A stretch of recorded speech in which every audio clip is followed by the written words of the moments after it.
Surrender control. Wave the white flag. Let go. See what happens. Welcome to day 234 of our Supersize You annual challenge. Sharon Horne-Ellstrom here. And today we're talking about a topic I personally have struggled with. It's about surrendering control. All this month, we're talking about spiritual health and well-being in our life. And this week, we're focusing on growth and legacy. What are we going to leave behind when we, depart the planet? Because guess what? It's going to happen to all of us someday. Well, control. Some of us, on a scale of 1 to 10, rate yourself on how much of a control freak you are. I would say I am about a 9 or a 10, or at least I used to be. There's a spiritual paradox that when we do our best work and we let go of the outcome, I like to say detach instead of surrender. I don't like the word surrender because to me it's like giving up or quitting or throwing in the towel or surrendering, waving the white flag and giving up on something.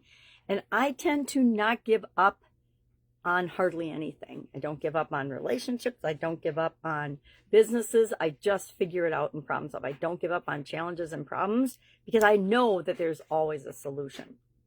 But this is a little bit different. This is about doing our best and then letting what's going to unfold. Letting what is going to happen in the universe happen. I think that control, we as human beings, and I think Tony Robbins talks about this a lot.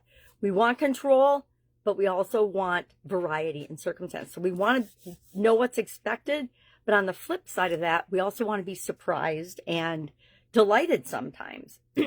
Well, to me, we get much more delightful results, and it took me a long time to figure this out, by doing our best and then letting the results of that flow, because they're almost always better than what we're trying to control. At least that's been my experience. Now, I had to have a sudden cardiac arrest to learn this lesson and to let go of my business at the time and allow it to go and grow through wiser people than me, because I was out of commission for about 6 months. And what happened is it turned out way better than I thought. I think we doubled in size. Talk about a shock to my ego. And things ran a lot more smoothly. Now, we already had processes and systems and things in place, but a different leader with less hands-on, digging their nose into everybody's business, made an incredible difference that I probably would not have noticed or seen or ever let go long enough to see had I not had that event. And most people think, dropping dead is a bad thing. And I guess if I weren't here talking about it today, I would believe that too.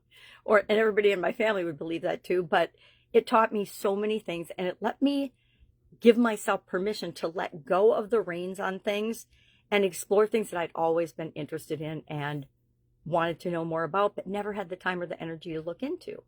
So I believe there's always a solution, and there's always an upside to anything, even the bad things that happen in our life. There's always something, if we learn the lesson from that can be taken and built upon for our future. Surrendering doesn't mean giving up. I know it feels like it to some of us, and that's just based on our past experiences and our beliefs about certain circumstances and how we define things. If I define surrender as letting things outside of me, bigger than me, like the universe or God or whatever you believe in, take the reins in some situations, then I have a whole different outlook on surrender. Like I said, I prefer the word detachment. I like to put forth some effort and action and then be detached from the outcome. What we put out into the world comes back to us, but it doesn't necessarily come back to us from the person that we give to, from the situation that we contribute to, etc. It doesn't work that way. Everything is energy, and we could go into metaphysical quantum physics, but I'm not an expert, so I'm not going to. But we could talk about that. But everything around us, including us, is energy. Our emotions are energy. Our thoughts, our feelings, our beliefs are all energy. I know it's hard to even wrap my head around that, but it's true. And if you don't believe me, test it out for yourselves. Anxiety and frustration for me, it was mostly frustration. I don't consider myself an anxious person, but boy, can I get frustrated. And boy, have I had frustration eat away at me in a lot of circumstances, which is probably another reason that I had the sudden cardiac arrest, because I didn't realize that frustration is actually expecting something in the present moment to be different than it is. Well, talk about an exercise in futility. I've made it super duper easy to be frustrated. Therefore, I was frustrated all the time. And if I was frustrated all the time, I was judging that the situation wasn't like it should be. And then I was always upset. Not anxious, but usually PO'd, right? Usually upset about something that wasn't happening fast enough or how I wanted it to. Guess what? That's all about detaching from the outcome, letting go, and surrendering. I know. There's that S word again. So what are we going to do with this today? I challenge you to identify one situation you have got your mitts on and you're gripping to control, and especially control the outcome. The truth is, there are so many factors that come into play in any situation that we're involved in as humans. To think that we can control the outcome, it's like thinking we can control the weather. Come on. Seriously, we can react to it and respond to it. We can control our response and our reaction to things, but that is about it, right? We can set things in motion, but we don't have absolute control over hardly anything in our life except ourselves, how we choose to experience things, how we choose to think about things, how we choose to live our life. We have control over those things, but otherwise, anything that anything else or anybody else can influence outside of us, we need to be detached from that outcome, because there's no guarantee, right? There's only a couple guarantees in life. We're going to die. Everybody's going to die. Sorry, deliverer of bad news, but we all know it. We just don't necessarily think about it very often, but we're all going to. So if we live our life to the best of our ability, we be the best possible person we can.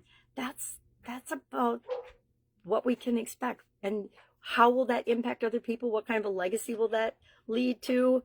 We don't get to control that, right? It's just outside of our control. So maybe some questions to think about today. Excuse me, itchy nose. I need coffee. What is something that you are holding on to so tight and trying to control every aspect of?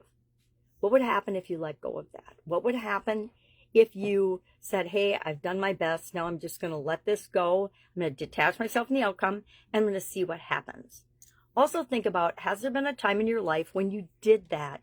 You did something, you put in your best foot. I think of school a lot because we had deadlines and timelines, and in different jobs and things I've had in businesses. We had different times and deadlines for things, and we would do our best up to the point we turned it in, but we had no control over how our professor was going to grade that paper, or how our boss was going to look at that proposal or report, or how, investors or potential partners were going to look at and see a proposal that we put forth for a business or something. We don't have any control over that. It's like getting hired for a job or not. We put our best self out there. We share our experience. And if we're a fit for the organization and all kinds of other things in the universe align, we get the job. But if we don't, that really doesn't say anything about us. It just says something about the company, and they didn't think we were the right fit for the position that they were filling at the time. That doesn't have anything to do with us as a human being, or how worthy we are, or whether we deserve the job or not. And how we react and respond to that is entirely up to us. And that is what builds our character and determines what kind of a human being we're going to be, which is what really growth and our legacy is all about. Are we setting a good example for other people? So today, share in the comments below one situation that you are going to do your best and then just let go of and see what happens. And then report back what actually happened. What was the result of that? Not without you controlling it. You don't get to control it. Hands off. All right. Have an awesome day. If I can help you in any way, ask. Otherwise, I will, of course, be with you tomorrow.